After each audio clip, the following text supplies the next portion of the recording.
Meaning of retrenchment strategy. The literal meaning of retrenchment that we had discussed yesterday in simple words, retrenchment means removal of excess employee from the organization. That is the literal meaning of retrenchment.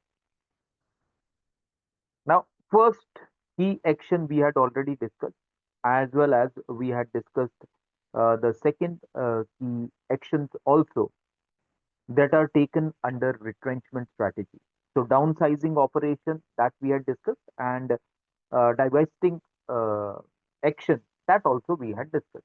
Downsizing, we had discussed that downsizing is nothing but removing excess employee from the organization. So right now, suppose 100 employees are working.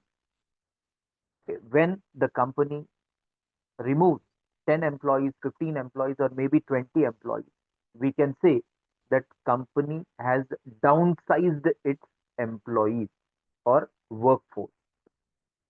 Divesting also we had discussed in yesterday's session that divesting is when the company is into losses. The management of the company feels that instead of now investing in the company for its revival or for bounce back, they take out the money from the company so that they can invest that money in another company or in their another business. That is divesting. That also we had discussed. Next is market exit.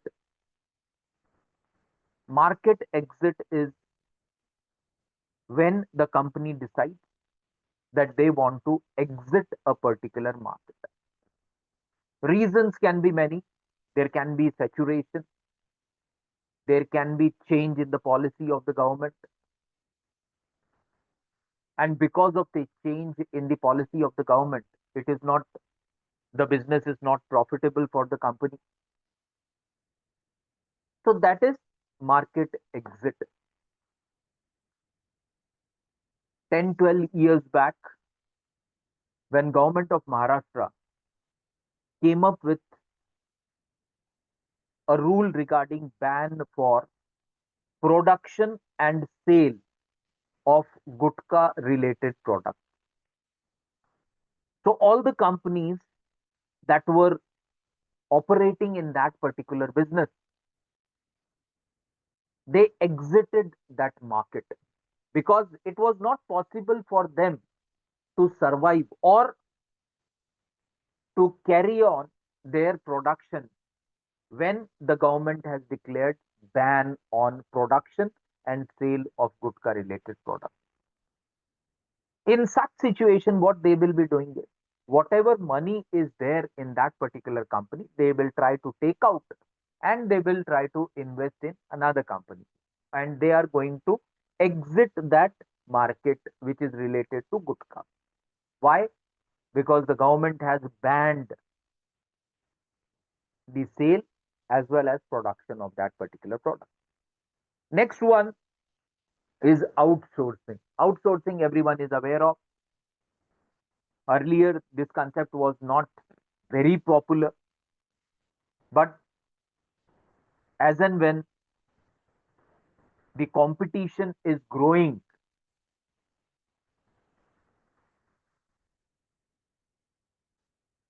the companies are coming up with these outsourcing strategies.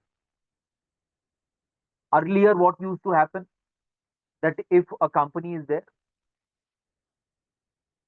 all the functions which are related to operation of that particular company, whether it is personnel function, whether it is operational function, whether it is managerial function, for example, whether it is recruitment is there, training is there, salary calculation is there, payroll management is there, legal compliance is there, time management is there, timekeeping is there, calculation of salary is there.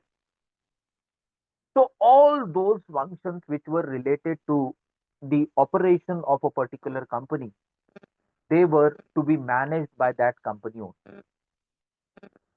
But slowly, when the competition started growing, At that particular moment, the company observed that it is not possible for the company to have expertise in all the functions. So they can be good in production, they can be good in operation, they can be good in marketing, but there could be some functions where they may not be that expert as compared to the other functions of the organization. At that particular time, it was realized that instead of keeping all the functions within the company, it will be better if less important functions in the eye of the management of the company shall be outsourced to some third party or some consultancy firm which are expert in that particular area, and that is going to save time and money of the company, and company or the senior officials of the company can now concentrate more on the functions, their core functions, where they are experts. And that's why we are now seeing that companies have outsourced their recruitment entire function, right from the release of advertisement to calling of application, shortlisting of application, then calling for the interview, conducting the interview 1, 2, 3, 4, 5 rounds, and then conducting the final interview, and finally sending or sharing the finally selected or final selected candidates for that particular position with the company. So here the company is free. They can concentrate on other important aspects, other important functions related to the operation of the company. So they shall not now concentrate on releasing the advertisement, calling for the application, shortlisting of application. Everything is now being outsourced. Some companies, what they are doing, they have outsourced the training and development unit, entire training and development unit. Once the new people join in, that third party, they come in, they conduct a survey, a research, a study, that whether these new employees require training. If require, they require training, which type of training is required, whether they need soft skill type of training or hard skill type of training. If required soft skill, which type of soft skill training is required, whether they should be going for online training or offline training, how much will be the duration of that particular training. All these things were to be taken care by the HR department earlier. But now what has happened is all these functions which are time consuming, they are now, most of the companies are outsourcing these to some specialized consultancy firms which are working only on that. There are firms which specializes in recruitment and selection. There are firms which specializes in payroll management. There are firms which specializes in training and development. So directly the companies are outsourcing their entire function to this particular third party who have expertise in that particular area, and because of that the uh, company is able to not only save money but also save time, so that the management can concentrate on other important functions of the management of the company. So that is what uh, outsourcing is. Then renegotiating contract. Normally, when the company is going for retrenchment, that means removing excess employees. At that particular moment, Why company goes for first retrenchment? Why the company is removing people? The first and foremost reason is because the company feels that these excess employees are playing a obstacle or are the obstacle in the way to profit for the company. So they decide that these excess employees are to be removed. And the remaining employees also, now say 100 employees are working, 20 have been removed, 80 are remaining. For 80 also, when the company believes that because of tough competition, because of change in the policy by the government, now it is difficult for the company to earn profit which it used to earn till last year. Then after removing the excess employee, the next thing which the company does is they try to renegotiate the contracts with the employee. For example, if I am working in a particular company and that company, because of some rule of the government, because of the current market situation, if the company is not doing well, what they will be doing is they will be negotiating contract with me. Contract of what? Contract of employment. That because of this market situation, because of this government policy, or maybe because of any reason, we are unable to earn profit like we used to till last month, till last year. As we were earning good profit, we had given you that particular offer. Very good offer, lucrative offer, 7 LPA, 10 LPA, or whatever. Now, what the company in renegotiating contracts is that they will start renegotiating. Earlier, the profit was say 50 CR.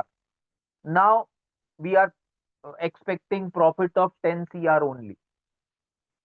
Keeping in mind that we are having 50 CR profit, we had given you that offer that we will be paying you 7 LPA, 10 LPA, 12 LPA, or 15 LPA. But now, looking at the existing scenario, it is not possible for us to continue with the same offer. So, we want to renegotiate your contract of employment. Then the company will come up with an offer that we can pay you only 4 LPA, 5 LPA. If you are ready, you can continue with the employment. If you are not ready, you can opt for, or you can start searching for next employment for yourself, because it is not possible for us to provide you that particular offer which we had promised.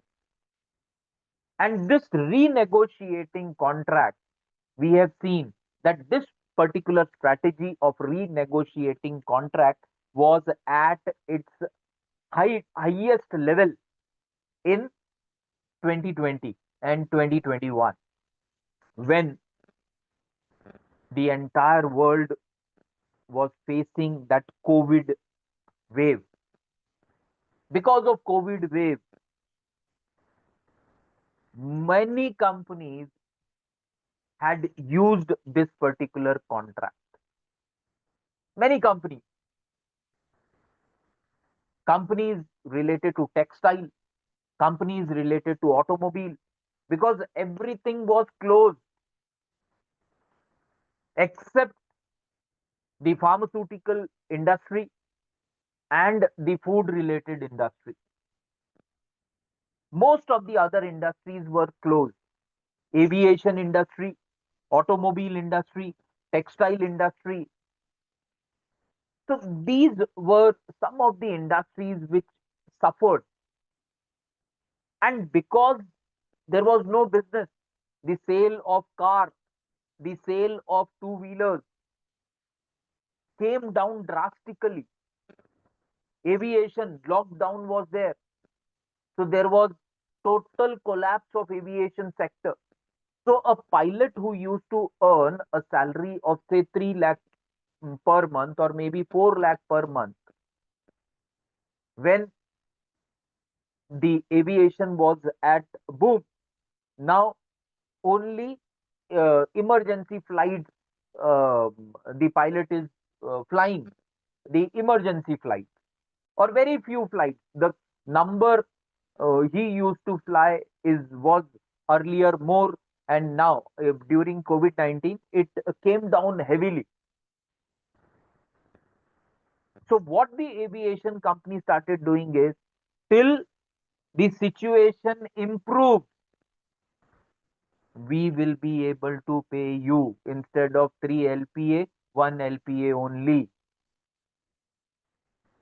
And that is what renegotiating contract is. So that is the meaning of renegotiating contract. So we should be able to understand what is renegotiating of contract. Next is the objective: streamline, focus on profitable, strategically critical core operation to conserve cash, enhance margin, and achieve financial strategy.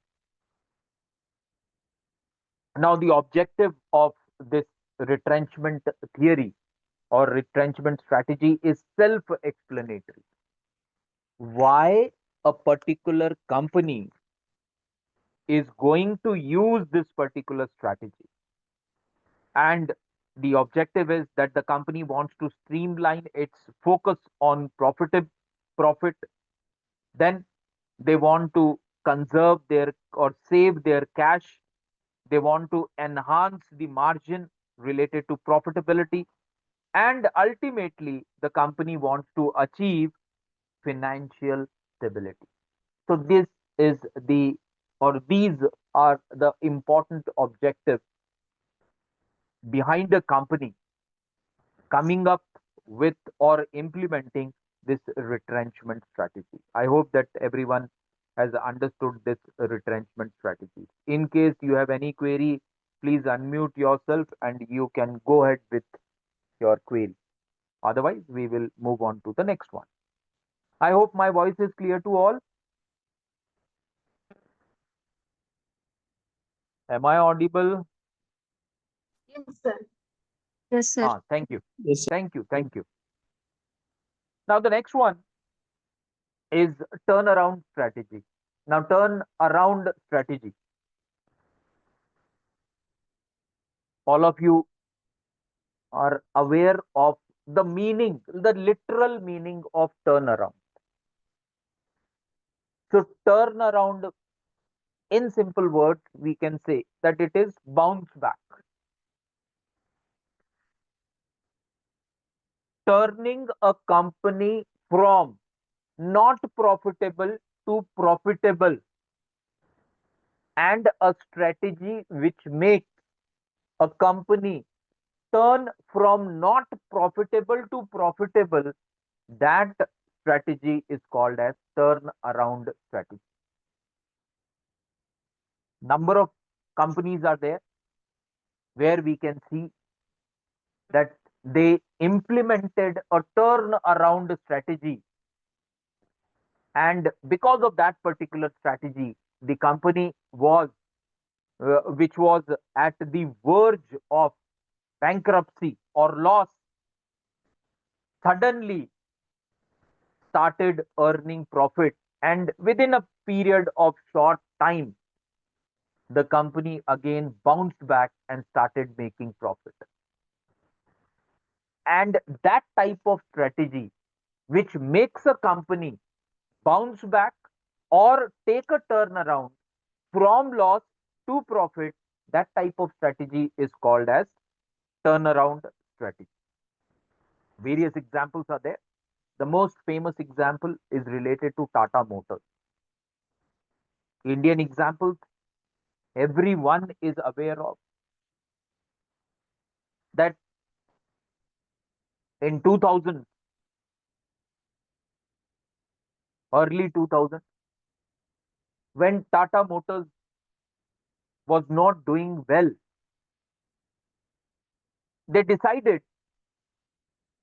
that they should find a company which can acquire Tata Motors. Tata Group wanted to take an exit from that automobile sector, particularly the car manufacturing unit. And for that, the senior officials led by the late chairman of Tata Group of Companies, Mr. Ratan Tata, they went to the headquarters of Ford Motors in US. Meeting was scheduled. That meeting was related to acquisition. That earlier some primary talks were held, and for the final discussion, negotiation, Mr. Ratan Tata went to US headquarters of Ford for the final negotiation with his senior officials. There he felt that without any reason, the senior management of Ford Motors, they kept Mr. Ratan Tata and the other senior officials kept waiting for hours together. And when the meeting started, the first thing during the negotiation, which was stated by the senior officials of Ford Motors, was that if you do not have the expertise, if you do not have the expertise to manufacture a car, why you had entered in this particular business? You should have thought earlier that you do not have that expertise, so you should not enter in this car manufacturing area. And then something went wrong with the negotiations also, and the deal could not be finalized. Mr. Ratan Tata with senior officials came back, and when he was coming back, he decided that he will try to come up with such a strategy which will turn around the fortune of Tata Motors. And he did it, and we all are aware of. And after 10 years, from that 10 to 12 years from that particular Ford incident, the top management of Ford requested Tata Motors that our luxury brand, Land Rover and Jaguar, they are not doing well. And we want to sell these brands. Please buy our two brands. And rest is history. We all are aware that Tata Motors purchased the two brands. And then they made these brands profitable. That is what turnaround strategy is.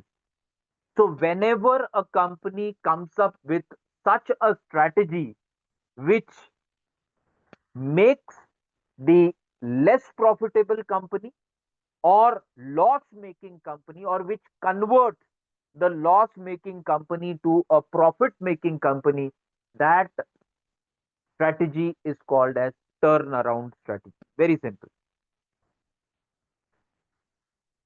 Now, definition of turnaround, very simple definitions are there. In general sense, to transform a loss making company into a profit making one. That is what we have discussed. In business sense, to deal with the issues of loss making company. Again, one and the same.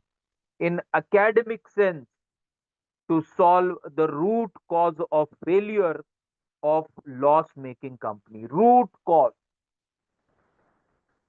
When he was coming back, Mr. Ratan Tata decided, and he stayed in Tata Motors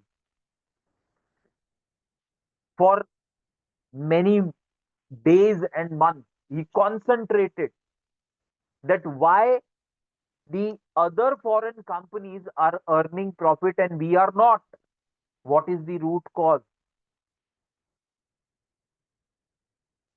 And then we all are aware that he came up with strategy. He added new brands, and those brands became hit in India. Those models were hit in India, and again they bounced back, and again they started making profitable. So that is the meaning of turnaround strategy. Next one is how a turnaround strategy is to be implemented in an organization. So generally, there are 5 steps or 5 stages for implementation of turnaround strategy, which is to be followed by a company which wants to implement this turnaround strategy. Now, this is the general steps given.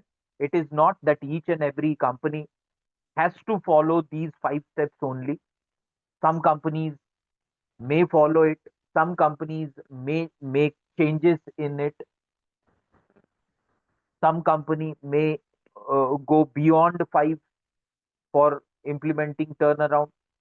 Some companies may squeeze this 5 to 3 or 4 to implement turnaround. So it is just a general idea or general guideline for a company that if you want to implement a turnaround strategy, which are the steps which are to be taken.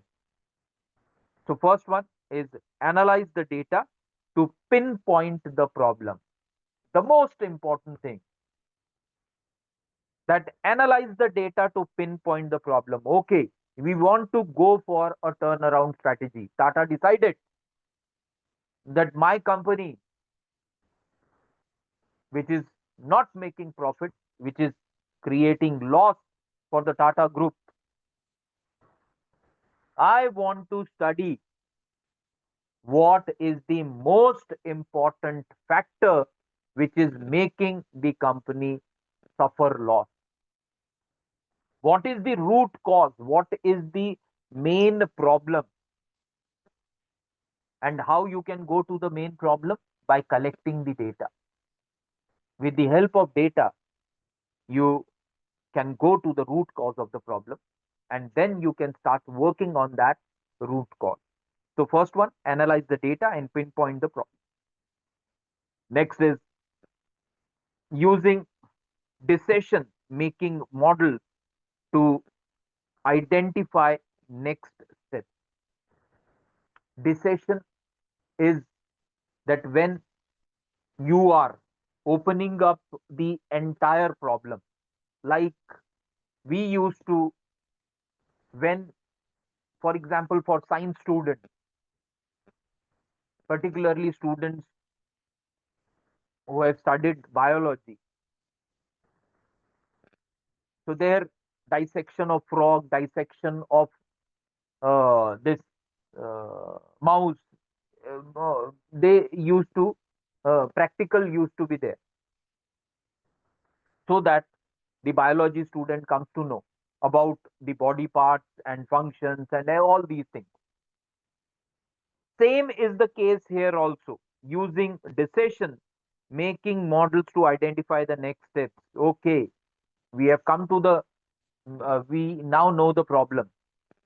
How to overcome that problem? Okay, this could be solution number 1, solution number 2, solution number 3, solution number 4. And then checking what are, how many advantages we will be having if we implement solution number 1. So how many plus, how many minuses? Solution 2, what will be the plus? How much will be the minus? So likewise, in step 2, everything is done. That which could be the most suitable strategy which can be implemented. Now, in the third, build a turnaround plan. Okay, you have finalized a particular strategy, then start building a turnaround plan. That how you are going to implement your plan related to turnaround strategy. Who is going to implement? What will be the duration of this particular implementation of turnaround strategy? How you will be monitoring whether the strategy is properly implemented or not, or who will be monitoring that particular thing, who will be making the calculations. All these things are to be considered under build a turnaround plan. Next is align and execute your plan. Then, once all the paperwork is done, once all the calculations, probabilities, all these things are done, then start execution of your plan. And the last one is monitor and adopt your strategy. Start monitoring. Okay, we had calculated during the planning that after a period of 6 months, this particular strategy, if implemented exactly as it is going to show positive results. After 6 months, start calculating whether it is showing the positive result or not. If yes, then what we need to do is monitor and adapt your strategy. That means don't deviate from that particular strategy which is showing you positive result, which is showing you a profitable result. Continue with that particular strategy, and that is what the turnaround strategy in 5 steps is. So I hope that everyone has understood this. Now, the next one we will be going to is divestment. Yesterday only we had discussed. Now, again, very quickly we will be discussing what does it mean. So, divestment refers to strategic act of a company or organization selling, liquidating, and disposing of its assets, business units, subsidiaries, or investment. So, when a company goes for divestment, each and every one is aware of it. When a company is trying to sell its business units or sell its assets, when the company feels that we have tried each and every strategy, now there is no question of coming up with a turnaround strategy. And this could be one example. And the second example is sometimes the government comes up with such a rule which makes the company impossible to be there in the business. We had just discussed the example of this gutka. Earlier, 10, 12 years back, it was legal to say produce gutka related product and to sell gutka related product. But then government came up with a plan and they imposed a ban, total ban, that the company will have to face heavy penalty as well as there can be uh, the top officials can be uh, imprisoned. So heavy penalty as well as imprisonment. So two threats were there that if you continue with the production and sale, then your top officials will be will be behind the bars. So because of that, the company is came to know that it is now there is no question of implementing a turnaround strategy, because you can implement turnaround strategy if the government policies are allowing you. Now here government's policy has totally put a ban on the production and sale of gutka. So there is no question that the company can think of implementing turnaround strategy. So what all the companies which were in the production and sale of gutka during that particular 10, 12 years ago, what they decided is they decided that they shall go for divestment. So whatever their assets are, that assets, that machinery which is required for the production or packaging of gutka, they started selling those machinery. Why? Because now in the state of Maharashtra, it is not possible. The government is not going to give them green clearances, green signal. So let's take out as much as money we can by selling our assets, and that is what divestment is. So one, where the company feels that there is no scope for turnaround strategy also, they implement turnaround, but again the results are same. They decide to go for divestment. The other scenario is when the government comes up with a rule which stops the company to operate in that particular sector, is again another example is the government, when the government came up with the emission norm, that it started with Euro 1, Euro 2, Euro 3, Euro 4, and so on. At that particular time, many small companies got closed. Why? Because the government imposed a rule that if you want to manufacture, be there in the manufacturing sector, then you have to take that particular, your production should be as per the standards prescribed in Euro 1, Euro 2, Euro 3, Euro 4. And the it shifted. Initially, it was Euro 1. Then government said, no, no. Now Euro 1 is not sufficient. Now you should have Euro 2 standard, then Euro 3 standard, and so on. Now, the small companies which felt that now it is not possible for us to be in profit, to make profit because of these strict norms, rules, and regulations, they decided that they should stop their business. In such scenario, what the companies does is that they sell their assets, take out the money so that they can enter in another business. So that is what divestment is. So this is again the definition of the divestment. Through divestment, a business can transform from being like a fat, heavy, and costly to run airplane to one that is streamlined, fast, fuel efficient, and economical. So here you can see that two planes are there. One is a very heavy plane we can see, and the other one is a very streamlined plane or a very slim type of plane. And they have mentioned also sometimes companies go for divestment. For example, if a company is operating in multiple sectors, companies operating in real estate, companies operating in food processing, automobile, pharmaceutical, and many sectors the companies operating in. So investment, whatever profit they earn, they keep on investing. Why? Because number of business, they are into number of businesses.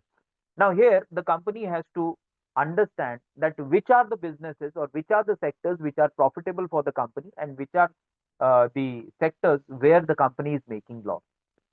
Normally what happens is, if the company is operating in say 5, 6, 7, 8 sectors, if suppose 4 sectors are making profit and 3 sectors are into loss, so all the profit which is being generated by the 4 sector get adjusted, not only is not 100% utilized for the expansion of these 4 sectors, but the entire profit get exhausted in keeping these 3 loss making units profitable, or so that sustainable. So instead of sustaining loss-making units over a long period of time, the company decides that okay, 1 year we have made some strategies, we changed some strategies, but it didn't work. Then we again came up with new strategy, implemented that new strategy. Again, the results was not very good. So then the company decides, when the company is of the opinion that it is not possible to revive this particular business in this particular sector because of tough competition, because of government rules and regulations, or because of any other reason. At that particular time, to make the other four units happy or profitable, what they does is they start selling the assets of these three units. So whatever income, whatever capital is generated by selling these loss-making units, that capital is again utilized in the expansion of the four units. And that is what divestment is. And that is the explanation for a big fat plane. And after that, it is so fat plane. Here you can take the example that the company is operating in seven different sectors. Four are making profit and three are loss. Now, the profit made by four is getting adjusted in the maintenance of the three. And that's the reason why the fat plane is shown. And once these three loss making companies or units, they are sold or their assets are sold, whatever company has collected the capital, that is invested in the expansion of only four units. So earlier, seven units the company was controlling, so company was fat, and now the company is now controlling only four units. All the four units are making profit. The profit or the capital which has been generated by selling this the three loss making units now is being utilized for the expansion of these four units. So we can see that very a slim type of plane is there. So that is what divestment is. How the divestment process is to be executed by the company, that we are going to discuss in this particular slide. So it starts with prepare a divestment documentation. So we all are aware that um, whether the company is operating in India, or it is operating in US, or it may be operating in any other country. Everywhere documentation has to be created you are if you want to go for divestment. So documents related to or documents in accordance with the rules and regulations of the country.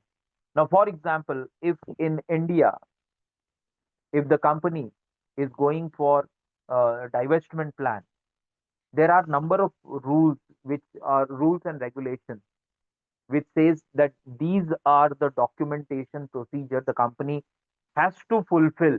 It is compulsory for the company to um, follow the procedures which are laid down in earlier. It was Companies Act 1956. Then it got Companies Act 2013, and at present various changes have been made in the Companies Act 2015. So whatever procedures are there, what that these are the documents which are necessary for the company to prepare when they are going for divestment strategy. So that is compulsory. So first, what the company has to do is that as per this particular law, this is the procedure for divestment. So for this procedure, five documents are required. So company has to prepare those five documents. Signatures of uh, higher officials are required. They need to take the signatures of higher officials also. So whatever rules are there, whatever papers are there, whatever process and procedures are there as per various laws of the country, that documents related to those rules and regulations are to be prepared, and that is the first first stage or first process. Then the second stage or process is identify and approach potential buyers. Then, okay, I want to sell my company or assets of my company. For example, if um, uh, I was, say, running a restaurant, and now I have tried everything, but my restaurant is in losses. I have, say, three restaurants. One is in one city, the other one is the other two are in other cities. So the one which is in other city is into losses. So I have implemented everything, but I could not revive it to profit again. So I decided that I will be implementing divestment strategy. Now utensils, furniture, tables, chairs, whatever is there, I want to sell it out, and I want to, whatever money I will be getting, I want to implement or use that particular capital in the growth or in the expansion of the two restaurants which I am having and which are making profits. So for that, what I will have to do is, first thing, we have are aware that documentation. The second thing is identify and approach the potential buyers. That who are the buyers? So who will be the buyers? Most probably they will be the restaurant owners, because who will be taking, buying, purchasing the restaurant related furniture? Of course, the people who are engaged in restaurant business.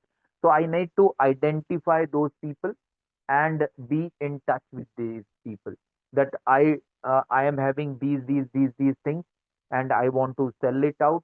These are the prices which are being kept by me, and I will be doing negotiation. Next is conduct due diligence. Conduct due diligence means we need to say apply brains, or when we are going for divestment strategy. Due diligence means that what whatever we are doing, we should be doing it consciously. Consciously means our mind should be open, our brain should be open, that yes, this is the party I have finalized, and this is the money I will be getting after selling the asset. No other party can I can say find who will be purchasing all my tables, chairs, or other articles which are required for a restaurant in more price than this particular price. So that is, we need to decide. Then negotiate and finalize the deal. Then you have to negotiate the deal, because whatever price I will be proposing, that I am closing down my business of restaurant and I want to sell all the furniture which is there in my restaurant, including utensils, including the electronic items like fridge, like deep freezer, like oven, all these things I want to sell it out. So in that particular case, there has to be negotiation. So we have to negotiate and finalize the deal. Then communicate the divestment internally and externally. Internally means we need to communicate it to the existing staff of the restaurant, that we tried everything, but we could not make our restaurant profitable. Now we have decided that we will be selling this restaurant, or the assets of the restaurant, and this is the party which we have finalized, and this is the date on which the selling is going to take place, and we will be closing this uh, place of business. So internal communication is related to the internal employees.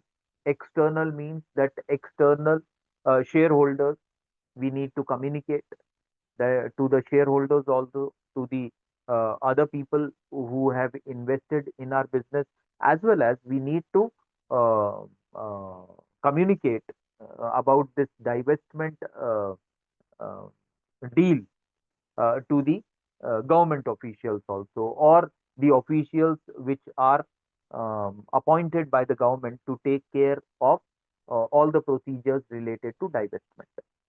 And next one is monitor and manage the transition.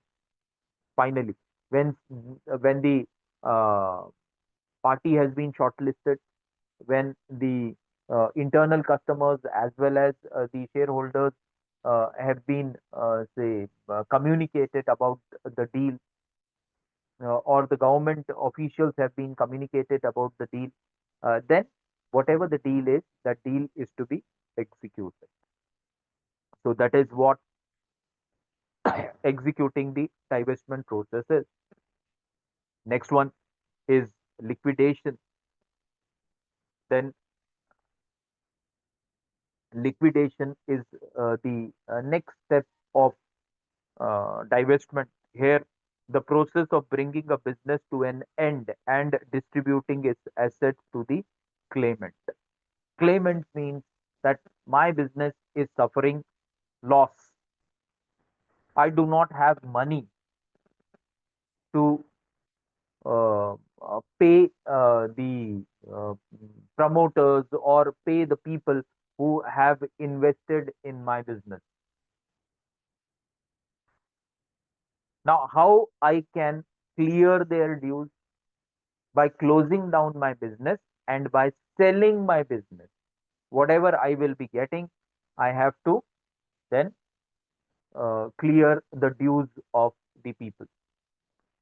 Examples are many. You might have heard the name Sahara Group. Sahara Group, the CEO, again, during 2000 or early 2000, uh, uh, we will say that this was a period when the Sahara Group was at its boom. Sahara Group was operating in many sectors, and this particular company uh, was successful in a very limited time, very small time. They made profit. They gave good return to the shareholders, good return to the promoters, good return to the creditors, to the banks, and suddenly their rise was very sudden, and at the same time the fall was also very sudden. Many people who had invested in Sahara, they suffered huge loss. The CEO and managing director, Mr. Subroto Roy, he said that he is not in a position to repay the losses of all the people. The people who had suffered losses, they filed a case against him.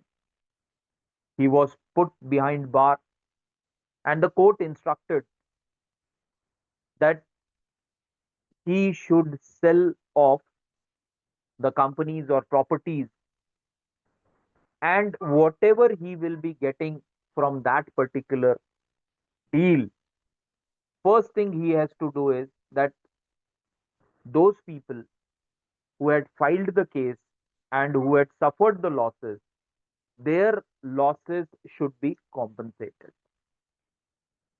So it is the next stage. So liquidation is where the business comes to an end. There is no question of revival. Managing the liquidation process, how a liquidation process is to be managed, that we will be discussing in the next session. Then we will also be talking about what is outsourcing and what are the best tips for effective outsourcing in the next session. Important announcement, tomorrow being a Saturday, there will be no lecture tomorrow. So tomorrow, no lecture will be conducted. And on Monday, on the occasion of Ghata Sthapana, there will be holiday. So there will be no lecture on Monday as well. Tuesday, of course, you will be having lectures as uh, morning and evening.